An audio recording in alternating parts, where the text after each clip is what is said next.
ಅಂದರೆ ಪ್ರಮುಖವಾಗಿ ಮಹಾಭಾರತದಲ್ಲಿ ಅರ್ಜುನ ಈ ಬ್ರಾಹ್ಮಣ ವೇಷದಲ್ಲಿ ಭಿಕ್ಷಾಟನೆ ಮಾಡ್ತಕ್ಕಂಥ ಸಂದರ್ಭದಲ್ಲಿ ಒಂದು ಕೊಡಗಿನ ಕುಟುಂಬ ಇಲ್ಲಿ ಪ್ರಮುಖವಾಗಿ ಒಂದಿಷ್ಟು ಅಕ್ಕಿಯನ್ನು ದಾನವಾಗಿ ಧಾನ್ಯವನ್ನ ನೀಡ್ತಾರೆ. ನೀವೀಗ ಕೇಳುತ್ತಿದ್ದೀರಾ ಮಾಹಿತಿ ಖಜಾನೆಯ ಕಾರ್ಯಕ್ರಮಗಳನ್ನು. ಗ್ರಾಮೀಣ ಪ್ರದೇಶದ ವಸ್ತುಗಳನ್ನು ಪರಿಚಯಿಸುವ ವಿಶೇಷ ಕಾರ್ಯಕ್ರಮ ಗ್ರಾಮೀಣ ನೆನಪುಗಳು. ಇದರಲ್ಲಿ ಪ್ರಮುಖವಾಗಿ ಗ್ರಾಮೀಣ ಪರಿಸರದ ಮರೆಯಾಗುತ್ತಿರುವ ವಸ್ತುಗಳನ್ನು ಅಥವಾ ವಿವಿಧ ಉಪಕರಣಗಳನ್ನು ಪರಿಚಯಿಸುವ ವಿಶೇಷ ಪ್ರಯತ್ನ. ನೀವು ಕೇಳಿ, ನಿಮ್ಮ ಪ್ರೀತಿ ಪಾತ್ರರೊಂದಿಗೆ ಹಂಚಿಕೊಳ್ಳಿ.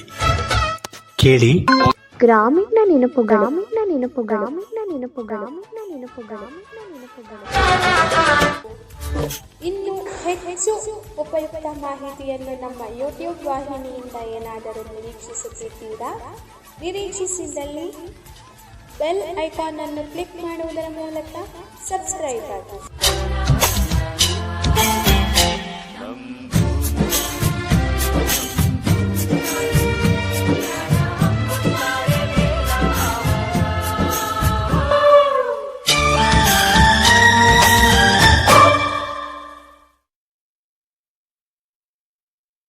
ಪ್ರೀತಿಯ ಕೇಳುಗರೆ, ತಮ್ಮೆಲ್ಲರೂ ನಮಸ್ಕಾರ. ಮಾಹಿತಿ ಖಜಾನೆಯ ಗ್ರಾಮೀಣ ನೆನಪುಗಳು ಕಾರ್ಯಕ್ರಮಕ್ಕೆ ಪ್ರೀತಿಯ ಸ್ವಾಗತ.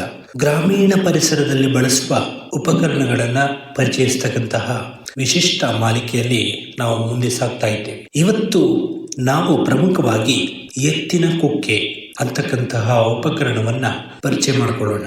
ಈ ಹೆಸರಿನ ಮಹತ್ವವೇನು, ಈ ಕುಕ್ಕೆ ಏನಕ್ಕೋಸ್ಕರ ಬಳಸ್ತಾರೆ ಅನ್ನೋದನ್ನ ಇವತ್ತು ಅರ್ಥ ಮಾಡ್ಕೊಳ್ತಕ್ಕಂಥ ಪ್ರಯತ್ನ. ಈ ಕಾರ್ಯಕ್ರಮವನ್ನ ಸಂಪೂರ್ಣವಾಗಿ ಕೇಳಿ ಹಾಗೆ ನಿಮ್ದಾಗಿಸ್ಕೊಳ್ಳಿ. ಬನ್ನಿ, ಇದೀಗ ಈ ಉಪಕರಣವನ್ನ ಪರಿಚಯ ಮಾಡಿಕೊಳ್ಳೋಣ. ಎತ್ತಿನ ಕುಕ್ಕೆ ಅಂತಕ್ಕಂತಹ ಈ ಉಪಕರಣ ತನ್ನದೇ ಆದಂತಹ ವಿಶಿಷ್ಟ ವೈಶಿಷ್ಟ್ಯತೆಯನ್ನು ಹೊಂದಿರತಕ್ಕಂತಹ ಒಂದು ಉಪಕರಣವಾಗಿದೆ.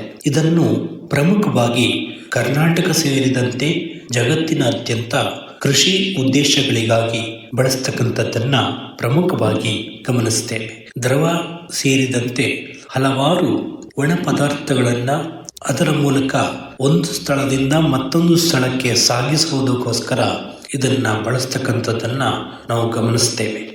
ಇನ್ನು ಇದು ಕೇವಲ ಒಂದು ಎತ್ತಿನ ಕುಕ್ಕೆ ಅಂತಕ್ಕಂಥದ್ದು ಎತ್ತುಗಳೊಂದಿಗೆ ಹೊಂದಿರತಕ್ಕಂತಹ ಸಂಬಂಧ, ಹಾಗೆ ಕುಕ್ಕೆ ಅಂದ್ರೆ ಏನು ಅಂತ ಅರ್ಥ ಮಾಡ್ಕೊಳ್ಳೋದಾದ್ರೆ ಪ್ರಮುಖವಾಗಿ ಒಂದು ಬುಟ್ಟಿ.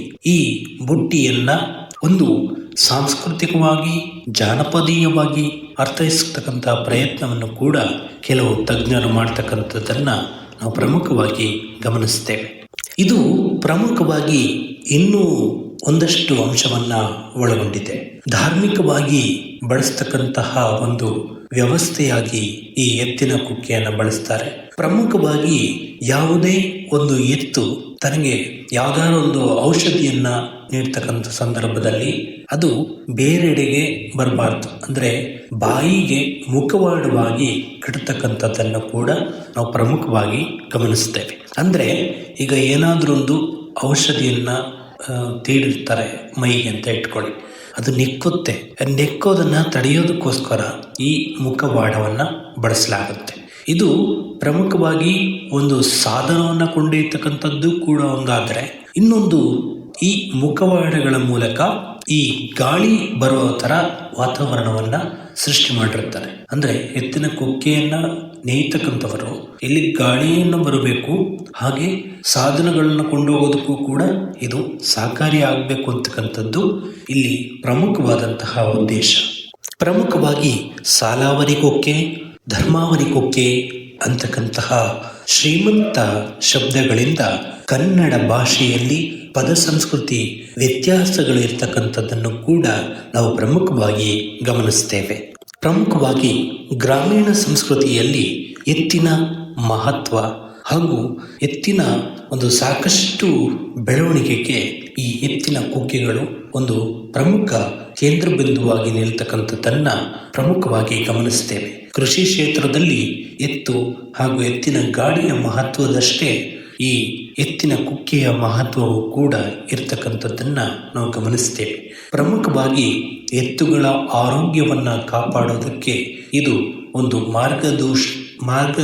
ಮಾರ್ಗರೂಪಿ ಸಂದೇಶವಾಗಿ ನಾವು ಗುರುತಿಸ್ತೇವೆ. ಇದಲ್ಲದೆ ಕೆಲವು ಬಾರಿ ಉಪಕರಣಗಳನ್ನು ವಸ್ತುಗಳನ್ನು ಕೊಂಡೊಯ್ಯೋದಕ್ಕೂ ಕೂಡ ಈ ಎತ್ತಿನ ಕುಕ್ಕೆಗಳನ್ನು ಬಳಸ್ತಕ್ಕಂಥದ್ದನ್ನ ನಾವು ಗಮನಿಸ್ತೇವೆ. ಎತ್ತಿನ ಕುಕ್ಕೆಯಲ್ಲಿ ಪ್ರಮುಖವಾಗಿ ಮುಖವಾಡಕ್ಕೆ ಬಳಸ್ತಕ್ಕಂಥ ಕುಕ್ಕೆ ಚಿಕ್ಕ ಗಾತ್ರದಲ್ಲಿದ್ದರೆ, ವಸ್ತುಗಳನ್ನು ಕೊಂಡೊಯ್ಯತಕ್ಕಂತಹ ಕುಕ್ಕೆಗಳು ಅಗಲವಾಗಿ ದೊಡ್ಡ ಆಕಾರವನ್ನು ಹೊಂದಿರತಕ್ಕಂಥದ್ದನ್ನ ನಾವು ಗಮನಿಸ್ತೇವೆ. ಪ್ರಮುಖವಾಗಿ ಎತ್ತುಗಳಿಗೆ ಕೆಲಸ ಮಾಡತಕ್ಕಂಥ ಸಂದರ್ಭದಲ್ಲಿ ಎತ್ತುಗಳ ಮುಖವಾಡವನ್ನಾಗಿ ಈ ಎತ್ತಿನ ಕುಕ್ಕೆಯನ್ನ ಬಳಸಲಾಗ್ತಾ ಇತ್ತು. ಯಾಕಪ್ಪ ಅಂದ್ರೆ ಎತ್ತುಗಳಿಗೆ ಕೆಲಸ ಮಾಡತಕ್ಕಂಥ ಸಂದರ್ಭದಲ್ಲಿ ಧೂಳು ಹೋಗಬಾರ್ದು ಅಂತಕ್ಕಂತಹ ಉದ್ದೇಶದಿಂದ ಈ ಒಂದು ಮುಖವಾಡವನ್ನ ಬಳಸಲಾಗ್ತಾ ಇತ್ತು.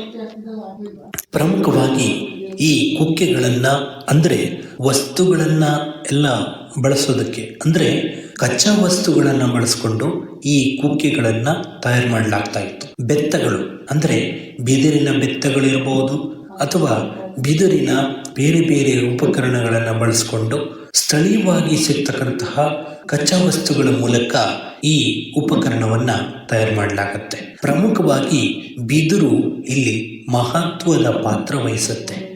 ಯಾವುದೇ ಒಂದು ಉಪಕರಣ ಅಂದ್ರೆ ಈ ಕುಕ್ಕೆ ಅಂತಕ್ಕಂತಹ ಉಪಕರಣಗಳು ಸಾಕಷ್ಟು ಜನರಿಗೆ ಹತ್ತಿರವಾಗ್ತಕ್ಕಂಥದ್ದು. ಅದಲ್ಲದೆ ಇದರಿಂದ ಸಾಕಷ್ಟು ಕಾರ್ಮಿಕರು ಇದು ಬುಟ್ಟಿ ಎಳೆಯುವುದರ ಮೂಲಕ ತಮ್ಮ ಜೀವನವನ್ನು ರೂಪಿಸಿಕೊಂಡಿರ್ತಕ್ಕಂಥ ಸನ್ನಿವೇಶವನ್ನು ಕೂಡ ನಾವು ಗಮನಿಸ್ತೇವೆ. ಇನ್ನು ಪ್ರಮುಖವಾಗಿ ಈ ಎತ್ತಿನ ಕುಕ್ಕೆ ಅಂತಕ್ಕಂಥದ್ದೇನಿದೆ, ಇದು ಎತ್ತುಗಳಿಗೆ ಸ್ಥಳೀಯವಾಗಿ ಸಿಗ್ತಕ್ಕಂಥ ಅಂದ್ರೆ ದಾರಿಯಲ್ಲಿ ಸಿಗ್ತಕ್ಕಂತಹ ಮೇವನ್ನ ತಿನ್ನೋದನ್ನ ತಡೆಯೋದಕ್ಕೆ, ವಿಶೇಷವಾಗಿ ವಿಷಕಾರಿ ಅಂಶಗಳನ್ನ ತಿನ್ನೋದನ್ನ ತಡೆಯೋದಕ್ಕೆ ಕೂಡ ಇದು ಬಹಳ ಪ್ರಯೋಜನಕಾರಿಯಾಗುತ್ತೆ. ಅಂದ್ರೆ ಗದ್ದೆಯಲ್ಲಿ ಕೆಲಸ ಮಾಡತಕ್ಕಂಥ ಸಂದರ್ಭದಲ್ಲಿಯೂ ಕೂಡ ಇದನ್ನ ತಿನ್ನೋದನ್ನ ತಡೆಯೋದಕ್ಕೂ ಕೂಡ ಈ ಒಂದು ಉಪಕರಣವನ್ನ ಬಳಸ್ತಾರೆ. ಯಾಕಪ್ಪ ಅಂದ್ರೆ ತಿನ್ನೋದ್ರಲ್ಲಿ ಕೆಲಸ ಮಾಡೋದನ್ನ ನಿಲ್ಲಿಸ್ಬಿಡುತ್ತೆ, ಅಂದ್ರೆ ತಿಂತ ಇದ್ರೆ ಎತ್ತು ಕೆಲಸ ಮಾಡೋದನ್ನ ನಿಲ್ಲಿಸುತ್ತೆ ಅಂತಕ್ಕಂಥ ಉದ್ದೇಶದಿಂದ ಇದನ್ನ ಪ್ರಮುಖವಾಗಿ ಬಳಸಲಾಗ್ತಾ ಇತ್ತು.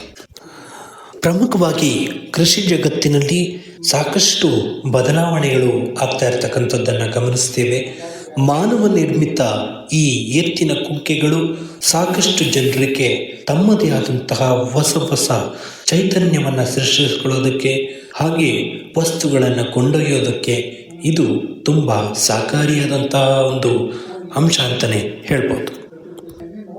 ಇನ್ನು ಪ್ರಮುಖವಾಗಿ ವಸ್ತುಗಳನ್ನು ಸಾಗಾಟ ಮಾಡೋದಕ್ಕೆ, ವ್ಯಾಪಾರ ಸಂಬಂಧಿತ ಯಾವುದೇ ಧಾನ್ಯಗಳನ್ನು ಸಾಗಾಟ ಮಾಡೋದಕ್ಕೂ ಕೂಡ ಈ ಕುಕ್ಕೆಗಳು ಬಹಳಷ್ಟು ಪ್ರಯೋಜನಕಾರಿಯಾಗುತ್ತವೆ. ಇನ್ನೊಂದು ಅರ್ಥದಲ್ಲಿ ಇದನ್ನು ಮಂಕರಿ ಅಂತ ಹೇಳಿ ಗ್ರಾಮೀಣ ಪರಿಸರದಲ್ಲಿ ಉಪಯೋಗಿಸ್ತಕ್ಕಂಥದ್ದನ್ನು ನಾವು ಪ್ರಮುಖವಾಗಿ ಗಮನಿಸ್ತೇವೆ.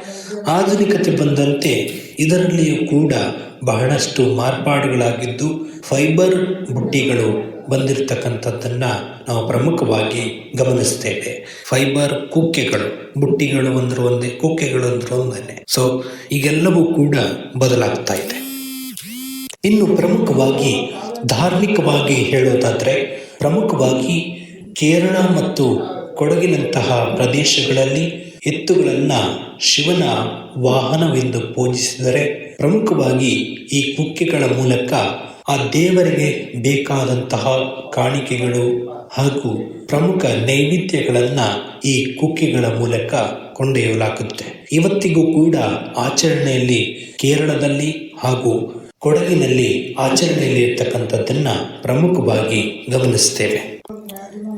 ಇನ್ನು ಪ್ರಮುಖವಾಗಿ ಇದಕ್ಕೆ ಒಂದು ಕಥೆ ಇದೆ. ಈ ಕೊಡಗು ಮತ್ತು ಕೇರಳದಲ್ಲಿ ಬೈಂದೂರು ಅಂತಕ್ಕಂತಹ ಒಂದು ಊರಿನಲ್ಲಿ ಪ್ರಮುಖವಾಗಿ ಈ ಎತ್ತು ಪೂಜನೀಯ ಸ್ಥಾನವನ್ನು ಪಡ್ಕೊಳ್ಳುತ್ತೆ.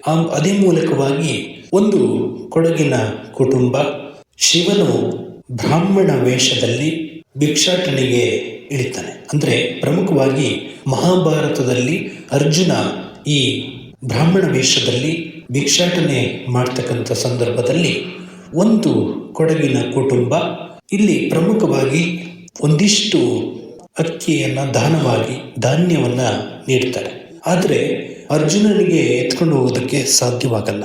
ಅಂತ ಸಂದರ್ಭದಲ್ಲಿ ಅವರು 2 ಎತ್ತುಗಳನ್ನ ದಾನವಾಗಿ ನೀಡ್ತಾರೆ. ಆ 2 ಎತ್ತುಗಳ ಮೂಲಕ ಇವನು ಅಂದ್ರೆ ಅರ್ಜುನ ಶಿವನಿಗೆ ನೈವೇದ್ಯ ಮಾಡ್ತಕ್ಕಂತಹ ಸನ್ನಿವೇಶದಲ್ಲಿ ಶಿವನು ಖುಷಿಯಾಗಿ ಈ ಒಂದು ಹೆಸರು ಬಂತು ಅಂತಕ್ಕಂತಹ ಆಲೋಚನೆ ಇರ್ತಕ್ಕಂಥದ್ದನ್ನು ಕೂಡ ನಾವು ಗಮನಿಸ್ತೇವೆ. ಅಂದ್ರೆ ಮಹಾಭಾರತದಲ್ಲಿಯೂ ಕೂಡ ಈ ಕುರಿತಂತಹ ವಿಶ್ಲೇಷಣೆ ಇರತಕ್ಕಂಥದ್ದನ್ನ ನಾವು ಪ್ರಮುಖವಾಗಿ ಗಮನಿಸ್ತೇವೆ.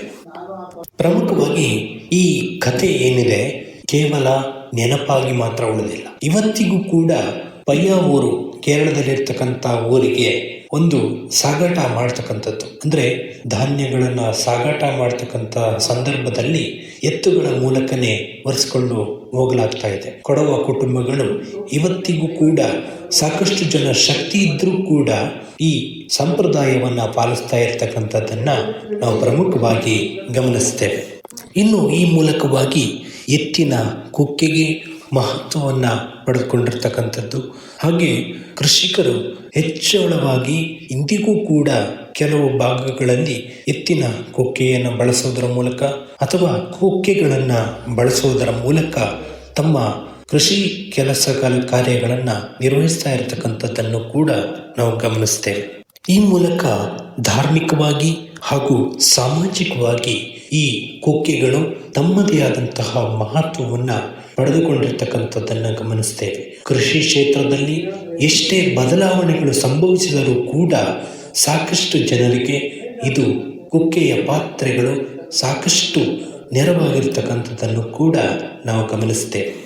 ಇನ್ನು ಸಾವಿರಾರು ವರ್ಷಗಳಿಂದ ಈ ಎತ್ತಿನ ಕೊಕ್ಕೆಗಳು ಅಷ್ಟೇನು ಸಮರ್ಥವಾಗಿದೆ ಅಂತಕ್ಕಂತಹ ಅಭಿಪ್ರಾಯಗಳು ಹಲವಾರು ಸಂಶೋಧನೆಗಳಿಂದಲೂ ಕೂಡ ಕಂಡು ಬಂದಿಲ್ಲ. ಯಾಕಂದ್ರೆ ಸಣ್ಣ ಹಿಡುವಳಿದಾರರು ಈ ಉಪಕರಣವನ್ನ ಹೆಚ್ಚಾಗಿ ಬಳಸ್ತಾರೆ. ಹಾಗೆ ಸಾಂಪ್ರದಾಯಿಕವಾಗಿ ಬಳಸ್ತಿದ್ದಂತಹ ನೇಗಿಲು ಇರಬಹುದು, ಕುಡುಗೋಲುಗಳಿರ್ಬೋದು, ಸಾಂಪ್ರದಾಯಿಕ ವಸ್ತುಗಳ ಒಂದು ಬಳಕೆಗಳು ಸಾಕಷ್ಟು ನೋವು ತರತಕ್ಕಂತಹ ಸಂಗತಿಯಾಗಿ ಇಲ್ಲಿ ರೂಪುಗೊಳ್ತಕ್ಕಂಥದ್ದನ್ನು ಗಮನಿಸ್ತೇವೆ. ಇಂತಹ ಉಪಕರಣಗಳು ಹೆಚ್ಚು ಹೆಚ್ಚು ಬಳಕೆಗೆ ಬರಬೇಕು ಅಂದರೆ ಇದರ ವೈಜ್ಞಾನಿಕತೆ ಅರಿವಾಗಬೇಕು. ಹಾಗೆ ಸಾಮಾಜಿಕವಾದ ಸಂಗತಿಗಳ ಬಗ್ಗೆ ಮುಕ್ತವಾದಂತಹ ವಾತಾವರಣಗಳು ಸೃಷ್ಟಿಗೊಳ್ಳುವಂತೆ ಆಗಬೇಕು. ಇನ್ನು ಆಧುನಿಕತೆಗೆ ಬಹಳ ಅವಶ್ಯಕ ಇದೆ ಇವತ್ತಿನ ಕೃಷಿ ಸನ್ನಿವೇಶದಲ್ಲಿ. ಆದರೆ ಈ ಎತ್ತಿನ ಕೊಕ್ಕೆಯನ್ನ ಸಂಪೂರ್ಣವಾಗಿ ಹೊರಗಿಡಬಾರದು ಅಂತಕ್ಕಂತಹ ಉದ್ದೇಶಗಳಿಂದ ಕೆಲವು ಸಂದರ್ಭಗಳಲ್ಲಿ ವಸ್ತು ಸಾಗಾಟನೆಗೆ ಅಥವಾ ಮಣ್ಣನ್ನು ತುಂಬೋದಕ್ಕೆ, ಧಾನ್ಯಗಳನ್ನು ತುಂಬೋದಕ್ಕೆ ಕೂಡ ಈ ಎತ್ತಿನ ಕೊಕ್ಕೆಗಳು ಸಾಕಷ್ಟು ಬಳಕೆಯಲ್ಲಿರ್ತಕ್ಕಂಥದ್ದನ್ನು ಕೂಡ ನಾವು ಗಮನಿಸ್ತೇವೆ. ಆದರೂ ಕೂಡ ಇವತ್ತಿಗೆ ಎತ್ತಿನ ಕೊಕ್ಕೆಗಳು ಮಾಯವಾಗ್ತಾ ಇದೆ. ಯಾಕಪ್ಪ ಅಂದ್ರೆ ಎಲ್ಲವೂ ಕೂಡ ಆಧುನಿಕತೆ ಆಗ್ತಾ ಇದೆ. ಟ್ರ್ಯಾಕ್ಟರ್ಗಳು ಬಂದಿದೆ, ಟ್ರ್ಯಾಕ್ಟರ್ಗಳ ಮೂಲಕ ಲೋಡ್ ಮಾಡಲಾಗುತ್ತೆ, ಮಣ್ಣು ಇರ್ಬೋದು. ಇನ್ನು ಕೆಲವು ಕೈಯಿಂದ ಮಾಡ್ತಕ್ಕಂತಹ ಕೆಲಸಗಳಿಗೆ ಮಾತ್ರವೇ ಈ ಕೊಕ್ಕೆಗಳು, ಮಂಕರಿಗಳು ಬಳಕೆಯಲ್ಲಿರ್ತಕ್ಕಂಥದ್ದನ್ನು ನಾವು ಗಮನಿಸ್ತೇವೆ. ಇನ್ನು ಪ್ರಮುಖವಾಗಿ ಈ ಎತ್ತಿನ ಕೊಕ್ಕೆಗಳನ್ನು ಉಳಿಸಬೇಕು ಅಂದರೆ ಪ್ರಮುಖವಾಗಿ ಸಣ್ಣ ಸಣ್ಣ ರೈತಾಪಿ ವರ್ಗದವರೇನಿದ್ದಾರೆ ಅವರು ಈ ಉಪಕರಣವನ್ನು ಬಳಸೋದ್ರ ಜೊತೆಗೆ ಇನ್ನು ಬರ್ತಕ್ಕಂತಹ ಯುವ ಪೀಳಿಗೆಗಳಿಗೆ ಇದರ ಮಹತ್ವವನ್ನು ಅರ್ಥ ಮಾಡಿಸ್ಬೇಕಾಗುತ್ತೆ. ಯಾಕಪ್ಪ ಅಂದರೆ ಈಗ ಎಲ್ಲವೂ ಕೂಡ ಆಧುನಿಕತೆಯತ್ತ ಸಾಗ್ತಾ ಇದೆ. ಆಧುನಿಕತೆ ಬರೋದು ಒಳ್ಳೆಯದು ಕೆಟ್ಟದ್ದು ನನಗಂತೂ ಗೊತ್ತಿಲ್ಲ. ಆದರೆ ಗ್ರಾಮೀಣ ಪರಿಸರದಲ್ಲಿ ಬಳಸ್ತಕ್ಕಂತಹ ಇಂತಹ ಉಪಕರಣಗಳು ಯಾಕೆ ಮಾಯವಾಗ್ತಾ ಇದೆ, ಇದರ ಬಗ್ಗೆ ನಾವು ಯಾಕೆ ಧ್ವನಿ ಎತ್ತಬಾರ್ದು ಅಂತಕ್ಕಂಥದ್ದು ನಾನು ನಿಮ್ಮೆಲ್ಲರ ಮುಂದೆ ಕೇಳ್ತಕ್ಕಂಥ ಪ್ರಶ್ನೆ. ಇನ್ನು ಅಂತಿಮವಾಗಿ ಹೇಳೋದಾದರೆ ಯಾವುದೇ ಒಂದು ಉಪಕರಣ ತನ್ನ ಮಹತ್ವವನ್ನು ಉಳಿಸ್ಕೋಬೇಕು ಅಂದರೆ ಅಲ್ಲಿ ಜನಗಳ ಸಹಕಾರ ಅಂತಕ್ಕಂಥದ್ದು ಬಹಳ ಮುಖ್ಯ ಆಗುತ್ತೆ. ಕೃಷಿ ಪ್ರಧಾನ ರಾಷ್ಟ್ರದಲ್ಲಿ ಕೃಷಿಕರಿಗೆ ಬೇಕಾದಂತಹ ಈ ಗ್ರಾಮೀಣ ಉಪಕರಣಗಳು ತಮ್ಮದೇ ಆದಂತಹ ಹೊಸ ಹೊಸ ಚೈತನ್ಯದ ಮೂಲಕ ಹೊಸ ಹೊಸ ಕರಕುಶಲಗಳ ಮೂಲಕ ಕೈಯಿಂದ ತಯಾರು ಮಾಡತಕ್ಕಂತಹ ಇಂತಹ ಉಪಕರಣಗಳು ತಮ್ಮದೇ ಆದಂತಹ ಜಗತ್ತಿನಾದ್ಯಂತ ಸಂಚರಿಸುವುದು, ಹಾಗೆ ಅವುಗಳ ಬಗ್ಗೆ ಅರಿವು ಮೂಡಿಸ್ತಕ್ಕಂಥ ಪ್ರಯತ್ನವನ್ನ ನಮ್ಮ ವಿಜ್ಞಾನಿಗಳು ಮಾಡಬೇಕಾಗಿದೆ. ಈ ಪ್ರಕಾರವಾಗಿ ಗ್ರಾಮೀಣ ಪರಿಸರದಲ್ಲಿ ಬಳಸ್ತಕ್ಕಂತಹ ಎತ್ತಿನ ಕುಕ್ಕೆಯಂತಹ ಈ ಉಪಕರಣ ಇನ್ನೂ ಉಳಿಯೋದಕ್ಕೆ ಸಹಕಾರಿಯನ್ನ ನೀಡಬೇಕಾಗತ್ತೆ. ಹೀಗೆ ನಮ್ಮ ನಿಮ್ಮ ಇಂತಹ ಉಪಕರಣಗಳು ಜೀವಂತವಾಗಲಿ ಅಂತಕ್ಕಂಥದ್ದೇ ಈ ಕಾರ್ಯಕ್ರಮದ ಮುಖ್ಯ ಉದ್ದೇಶ. ಇದುವರೆಗೆ ಈ ಕಾರ್ಯಕ್ರಮವನ್ನು ಸಂಪೂರ್ಣವಾಗಿ ಆಲಿಸಿದ ನಮ್ಮೆಲ್ಲ ಕೇಳುಗ ಬಂಧುಗಳಿಗೆ ಧನ್ಯವಾದಗಳು. ಇನ್ನು ಯಾರು ಸಬ್ಸ್ಕ್ರೈಬ್ ಮಾಡದೆ ನೋಡ್ತಾ ಇದ್ದೀರಿ, ಈ ಕೂಡಲೇ ಸಬ್ಸ್ಕ್ರೈಬ್ ಮಾಡ್ಕೊಳ್ಳಿ. ಕರೆಂಟ್ ಸೆಟ್ಟಿಂಗಲ್ಲಿ ಆಲ್ ಅಂತ ಸೆಲೆಕ್ಟ್ ಮಾಡ್ಕೊಳ್ಳಿ. ಆವಾಗ ಮಾತ್ರ ನಾವು ಅಪ್ಲೋಡ್ ಮಾಡುವ ಎಲ್ಲ ವಿಡಿಯೋ ನೋಟಿಫಿಕೇಶನ್ ನಿಮಗೆ ಎಲ್ಲರಿಗಿಂತ ಮೊದಲು ಸಿಗುತ್ತೆ ಅಂತ ಹೇಳ್ತಾ, ಮತ್ತೆ ಮುಂದಿನ ಕಾರ್ಯಕ್ರಮದಲ್ಲಿ ಮತ್ತಷ್ಟು ವಿಶೇಷತೆಯೊಂದಿಗೆ ಭೇಟಿಯಾಗೋಣ. ಜೈ ಹಿಂದ್.